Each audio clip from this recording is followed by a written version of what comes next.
What if the most powerful man in the world was also the weakest? Welcome back to the channel, family. I hope y'all are doing well. It's finally time to break down Homelander. My bad, I've been gone for a little bit. Finals have been putting absolute belt to ass, but we're back. And to be honest, it's perfect timing because I've seen people dogpile on Homelander in season 5 unfairly. Look, I'm not gonna pretend season 5 was perfect. It wasn't, like, at all. I'm not gonna hold you, it was booty but buns, except for bits and pieces throughout the show. The pacing was off for more than half the season and some plot points didn't make sense at all. Plus, certain storylines felt rushed, like Butcher suddenly becoming bad at the end just because Tara died, and the fact that Huey has to kill him as a contingency. That shit was low-key overdramatic and a little bloated. Then there was Ryan going to live with MM, even though I can't remember them interacting during the whole show. Like, what? And yo, don't even get me started on how they basically made Gen V completely irrelevant, and they assassinated Sister Sage's character simultaneously. I don't know how they fucked up that bad. They made Marie, who's apparently on par with Homelander, just an Uber driver for Starlight, and they made Sister Sage a complete dumbass because apparently she doesn't understand love. Even though that's not true because it's explicitly shown that she experienced various types of love and is the smartest person on the planet. Like, good lord. I know I'm missing so many other stupid plot points, but comment down below the worst flops of the season. Amidst all that, one thing season 5 did actually well, maybe even brilliantly, was Homelander's psychology. The show never lost the thread of who he fundamentally is, and I want to show you exactly what I mean.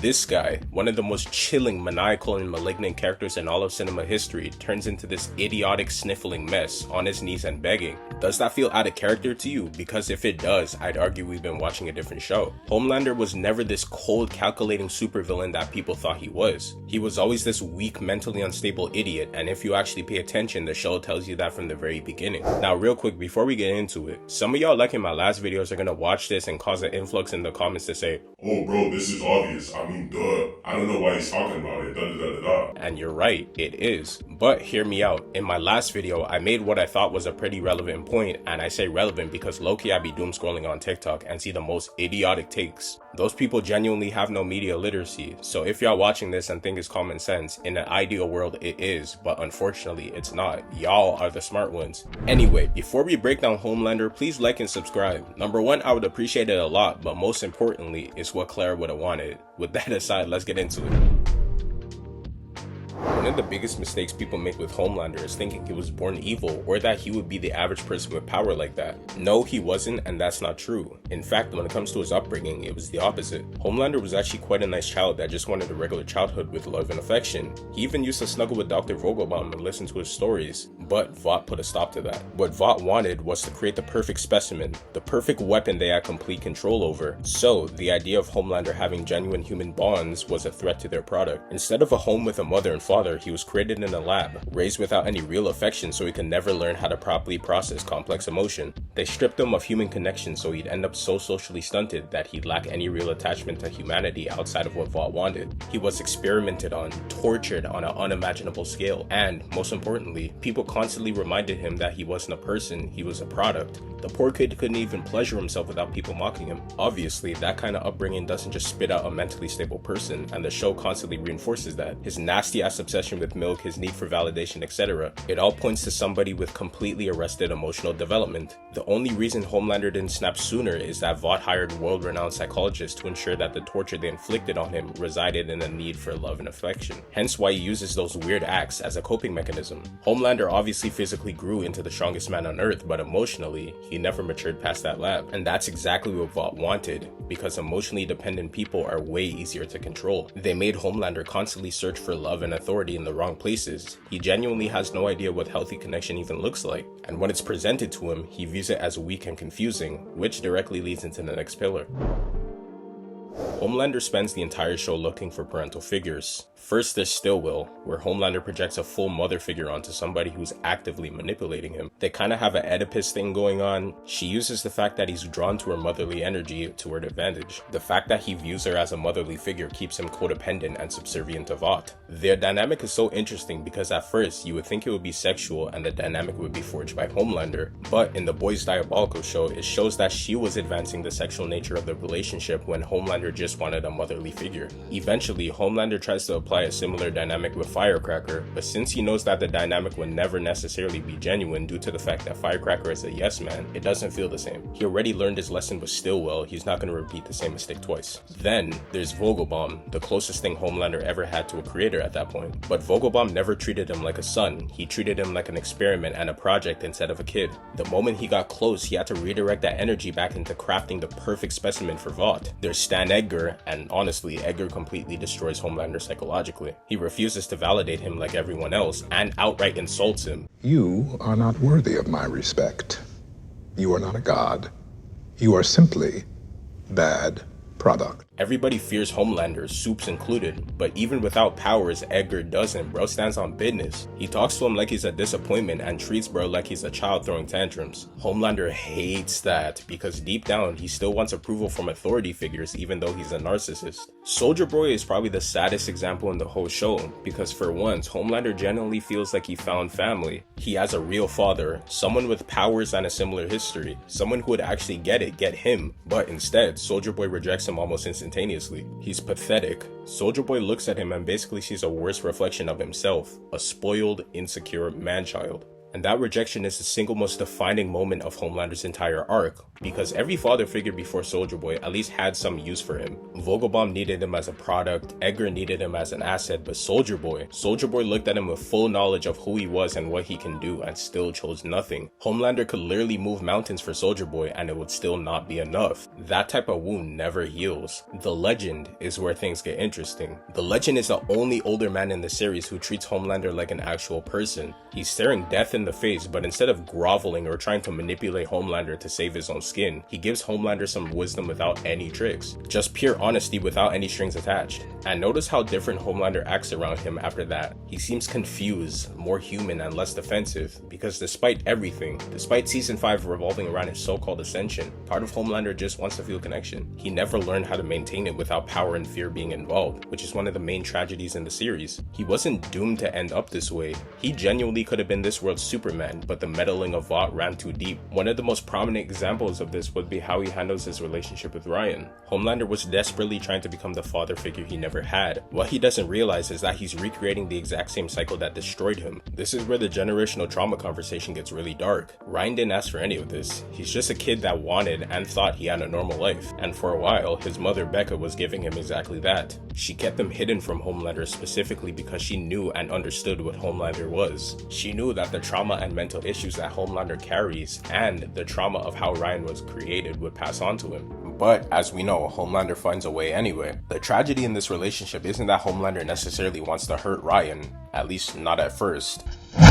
It's the opposite. Homelander genuinely loves Ryan the only way he knows how, which is the problem. The only love Homelander ever received was conditional. It was either performance-based or it came wrapped in control. So naturally, that's the love he gives back. He teaches Ryan the jaded, insane ways of thinking and views that he's acquired throughout his life. And as the show went on, so did the level of craziness that he was teaching Ryan. Ryan starts sponging some of the garbage that Homelander was feeding him, as any kid would. He starts carrying himself differently around Homelander and he starts mirroring the coldness. The warmth Becca built in him starts getting buried under everything Homelander's pouring in. Vought manufactured Homelander's damage on purpose, but Homelander's passing on the damage to Ryan completely unconsciously. Homelander is so messed up that even when he has a second chance to rewrite the company's wrongs, he essentially manufactures another version of himself because he can't comprehend that by making a child think they are invincible, you isolate them and turn them into a weapon.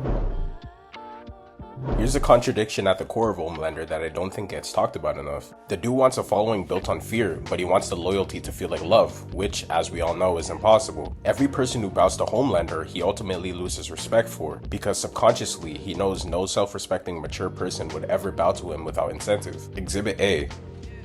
Blow A train.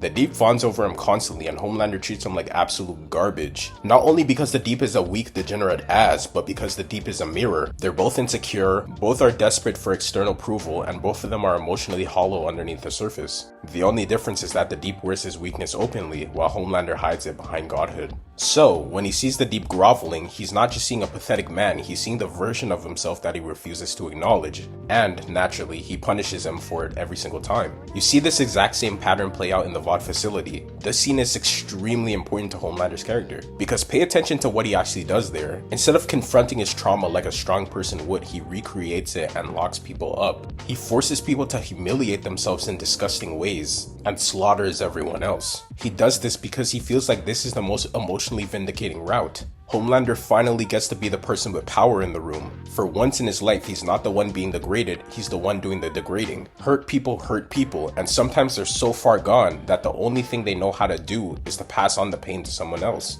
Abuse is genuinely the only language he truly understands, which is why the contradiction makes complete sense once you understand the psychology. Homelander doesn't want followers or an equal. He likes the idea of an equal, but when it's put to practice, he can't handle it. He's too psychologically damaged. Like I've shown before, he likes the feeling of being the oppressor. He cannot give that up, yet at the same time, he doesn't want to feel alone. It's a catch-22 that will eventually lead to his demise.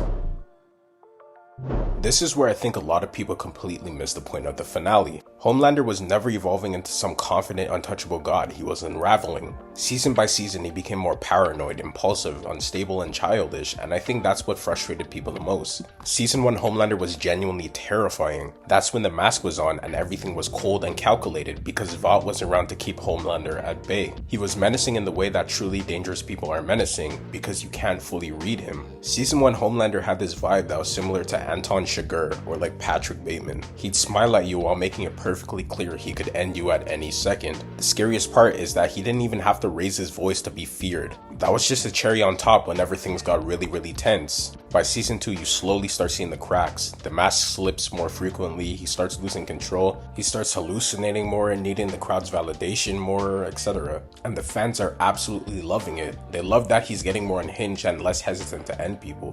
By season 3, the Soldier Boy arc cracks him completely open. And this is where I think the show does its most important work, because it gave Homelander the thing he always wanted, a father figure who was his equal, and then had that same father look at him and feel nothing. The fan reaction to that arc was fascinating because a lot of people were genuinely sad for him, which says everything about how well Antony Starr was playing him. You're watching a man who has committed atrocities and you feel sorry for him in that moment because the rejection was so human. Season 4 is where the audience starts splitting. In this season, Homelander is less calculating and more reactive. He's really starting to become crazy this season, and I remember a loud chunk of the internet deciding that it's a downgrade. I remember people saying he's not scary anymore, he used to be menacing, now he's embarrassing, etc, etc.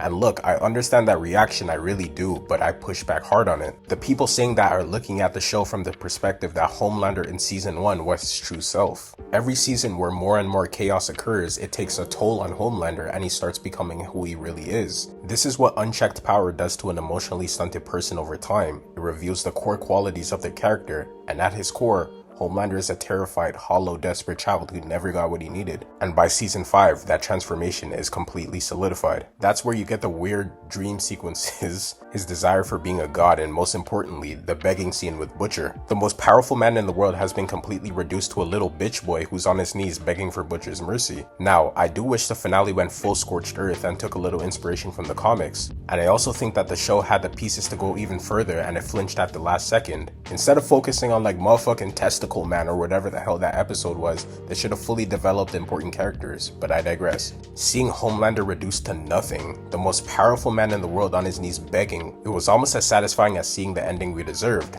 And it serves as a poetic end to a complicated man. Homelander is one of the most iconic villains in modern television history, and a huge reason why is Antony Starr. Regardless of how messy season 4 and 5 got, his performance never fell off, not even once. If anything, somehow it kept getting better. Antony genuinely deserves to be in the conversation for best villain performance ever. He understands the character and knows what makes him compelling isn't just the intimidation, it's the contradiction. He so easily blends Homelander being pathetic and terrifying at the exact same time, and that's what makes him feel so real. We all probably know a person who would be like this if they got that power. The fear of Homelander doesn't come from the fact that it's pure evil. He's scary because he's the physical incarnation of a person who went through unimaginable trauma, gaining unlimited power. The show gives us somebody who's denied genuine love his entire life, then handed power to dominate everyone around him, and instead of healing, he becomes the exact same type of person who destroyed him in the first place. By the end of the story, Homelander isn't some untouchable god descending upon humanity. He's just a broken man desperately trying to fill a hole inside of himself that was never going to be filled by power in the first place. And honestly, that's way more terrifying than any laser beam can ever be. There's a possibility of a man being so broken that he's willing to enslave the world, instead of simply going to therapy. Thank y'all so much for watching. I know this video is a little rough around the edges. I wrote it during the exam crunch period, but you know, we here. Not every video is going to be an absolute banger. Please like and subscribe again, turn on post notifications, and check out my other content. And if you want to support me directly, go check out my Buy Me a Coffee. Anyways, I love y'all, and I'm gonna catch y'all in the next video.